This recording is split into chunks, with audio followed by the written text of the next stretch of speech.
Was there one thing that caused you to do what you wanted to do and object to the war? And one thing that was bigger than any of the others? Yes. I think that would have to be the first time I saw people wounded so severely that there wasn't much. There was still pulses, but that was it. Limbs destroyed, faces burned.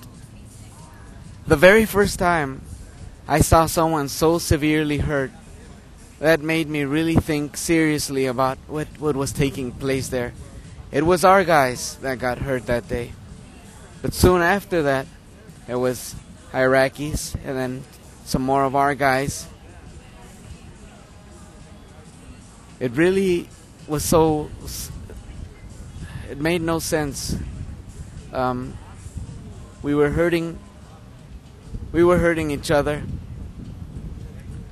And the bottom line was people dying. The problems are still there. No solutions. Yet families are being destroyed. Iraqi families, American families. So I think that was something very powerful that really changed me. Of course, before that, I had grown, I had become very uncomfortable with the violent training I was being involved in daily. But being in Iraq, seeing my friends die, seeing Iraqi civilians die, nothing. I mean,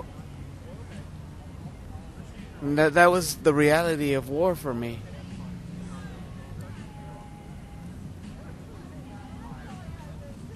It's horrible consequences because empires decide to take on these endeavors in the name of good. Make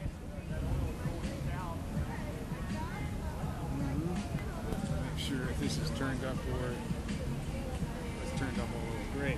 Well, I appreciate that. I realize this is difficult for you. It's not easy. A second question would be, and that'll be the final question, is if you were there today and you were making your presentation to the crowd, and a young man came up and wanted to walk in and sign up, which happened at an earlier one, a couple months ago, what would you tell him if you could get his ear? That would be a wonderful opportunity. I would ask him what he's expecting. The advertising is very appealing. It shows one picture of what the military is like. It shows people rescuing, humanitarian efforts, help, like for example, assistance in natural disasters. You see people marching, you see people in uniform, very nice, very clean. It's really sugar-coated. There's the other side of the military, which is what the military is all about, which is waging wars, causing destruction, human. So I would try to get his attention and see what it is he's thinking of, why it is he wants to join. Sometimes our young people have these ideas and these hopes and these dreams. They get shattered because of the reality of war.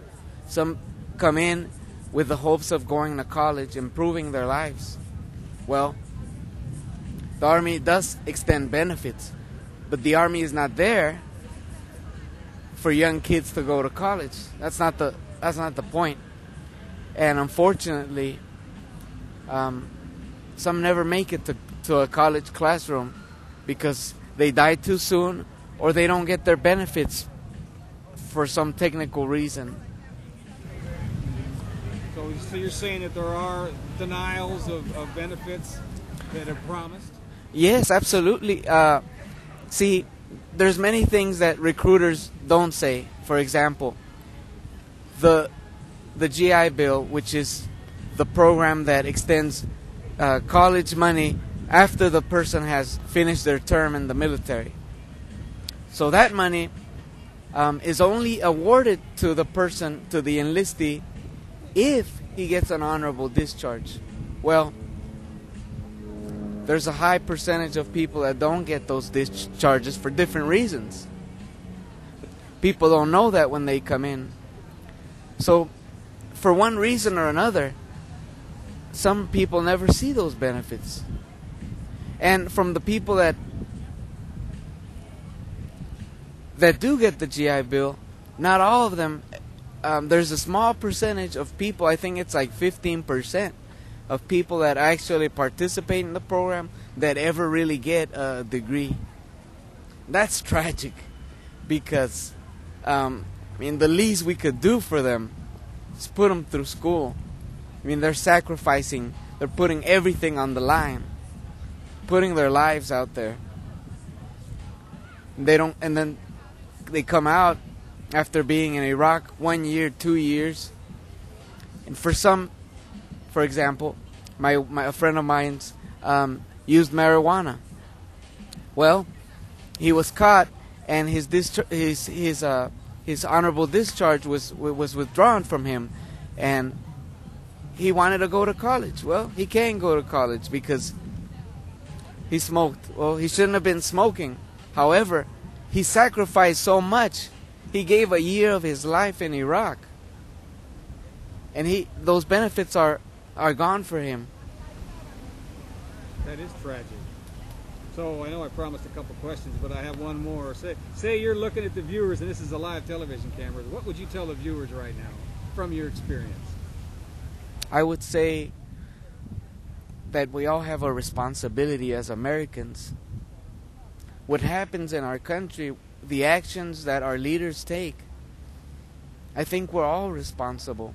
In a certain way, we all have a voice. We have this beautiful thing in America that's the freedom of expression.